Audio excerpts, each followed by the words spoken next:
Do we hit the ball farther by gripping tighter or lighter?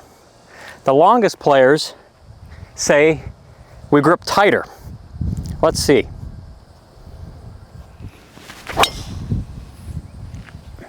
Club head speed, 117.4, 288.3 carry. Not bad into the wind. One of the biggest surprises I ever had in my quest for more speed in the swing was grip pressure. And something that I always was taught was hold the club light in your hands, because if you have it lighter in your hands, you can whip it better. You feel that whip flow through the ball. You can hear the whoosh better. You also feel like your muscles are lighter. And so a lighter, looser muscle can move faster than a stiffer one. But what surprised me is I was watching some videos of Dechambeau, and I was reading an article by Chris Gotterup in Golf Digest. Chris Gotterup is one of the longest players on tour. He is known to swing the club 130 miles an hour, at least at the time of that article. And he talked about how he grips this thing extremely tight. And I saw a video by Dechambeau, and he's talking about how there is no air in this grip. You can't pry it from his hands. And I was once at a clinic where I asked the instructor, how tight are you holding that club?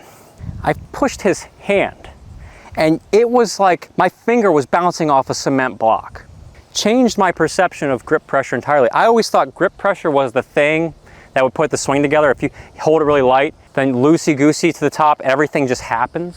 But in reality, light grip pressure allows things to slow down your swing. A couple of things can happen. One, if I'm holding too light, I can lose security in my grip. By the time I lose this security, I've got a variable. And a variable means I've got to slow down. So now I've got to figure out a way to catch this back with my hands and then hit the ball. That slows down your swing. If my hands are really light, through impact, the tendency to scoop and flip is easier. You don't want to flip this wrist through impact. That can cause you to hit behind the ball, hit thin. So by holding it firm, there's no doubt with a secure hold that I can control the club face better. There's no wobbling of this club in my hands. When I get to the top, I'm sure of where the club is. And because I've got the hands held so much more tightly, they feel like they're one unit. And when they're one unit, what controls the swing? The body, the shoulders. If I am too light, now my sense is that there's multiple units, there's multiple controls. So now the shoulders are almost lagging or delayed versus this, instant, boom. It starts turning immediately. You can see with Dechambeau how the club moves back in hands and arms, shoulders, everything's being pulled back. This one unit is made possible by a firmer grip pressure. Now, how firm do you hold that club? I'm squeezing this thing more than I've ever thought was legal in golf. I'm holding this thing 9 out of 10 in the fingers. So really firm there. Not loose, not wobbly. No, secure. Not allowed to push that finger. Even in this one. That is tight, firm, secure. Allows for maximum control of the club. This whole oneness unit. It feels weird. First time I did it, I didn't think I could hit many balls really well. That's because I was used to light. But what this taught me was, okay, for me to swing the club, now I've got to use the shoulder. And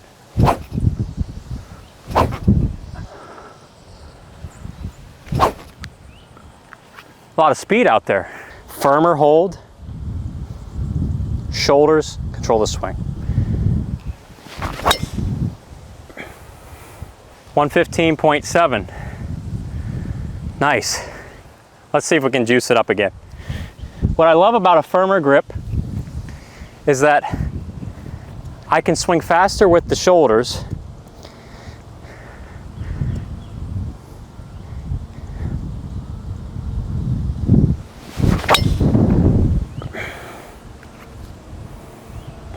That was a dead ball.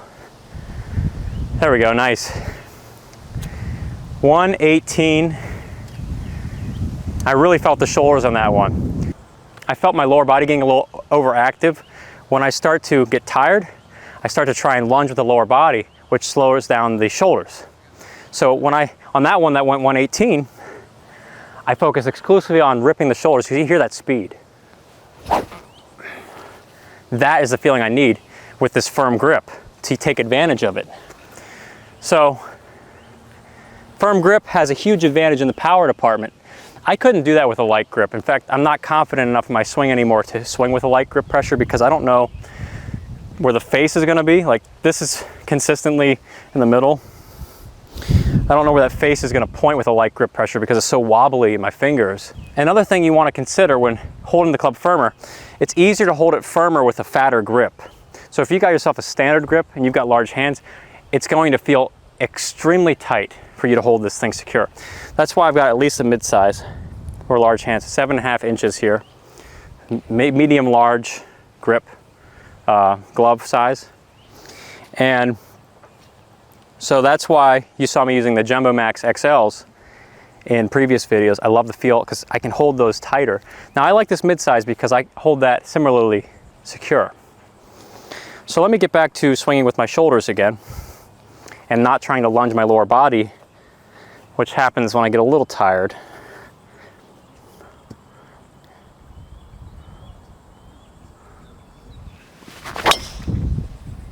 That one felt laced.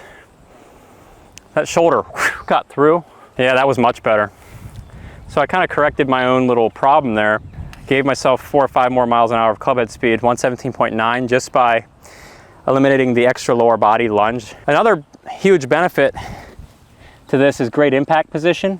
You want to get your hands ahead. You want to take a divot after the ball. Well, when you have light grip, and I talked about a little bit of that flipping through impact, it's hard to do. So by holding the club firmer and swinging the shoulders, that's my natural position.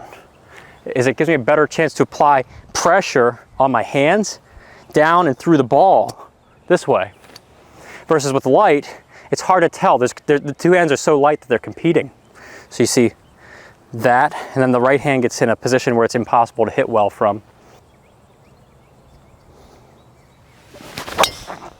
116.3. A slight lower body lunge there. I didn't get my shoulders ripping enough. But once again, I'm still not I'm not displeased with that.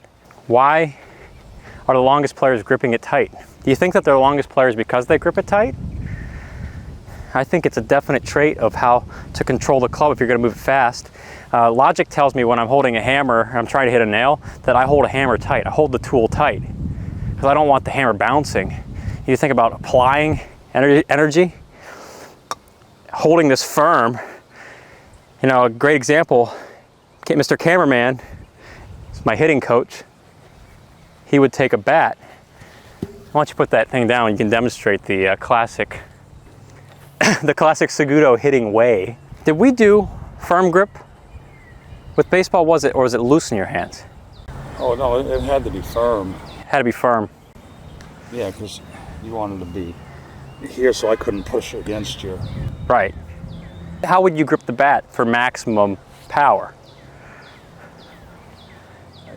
You know what, let's use the So how are you gripping that thing? I mean, I'm not squeezing the juice out of it, but it's firm. It's not going anywhere. And what happens when you allow it to go? What happens if it wavers? Let's just do a little hitting example. Well, if I've got a 95-mile-an-hour fastball coming in, who's going to win, the bat or the ball? If I got it loose, the bat's going to recoil a little bit, isn't it? Yeah, so the bat has that recoil effect. And you had this hitting drill that we used to do, which involved testing your firmness of your grip. And the way you would demonstrate that is he would take a swing, or we would take swings, but in this case, he's got the bat. So, you know, ball's coming in, and he gets into impact in the hitting position, and we're looking at the firmness of this grip. So this is firm. I'm not able to really squeeze that. And then when I push against it, now this is a club shaft, so it has a little bit of whip, but this is like up against a wall. And if he has it light, let's say he came in with a weaker, less pressure grip, if he had less there backing it, I can wobble this, it can give, and any give coming through impact is going to slow you down. So the reason why Goddard and Dechambeau are such long hitters, this is an element of that because it doesn't allow for any slowdown. It doesn't allow for give. Anything that's lagging behind. It's common sense with tools. We don't want to have the hammer recoiling. That ends up resulting in injury or banging your thumb. I've done that plenty of times. I held a hammer light and I was just like, and I banged my thumb. Now, control and power, if you can grip it firm, as the people in Monty Python and the Holy Grail said, grip it by the husk. You gotta grip it firm by the husk. And you're gonna see some more distance with your clubs, with all your clubs through the bag, and a lot more control. So thanks for watching today, and I'll see you in a future episode.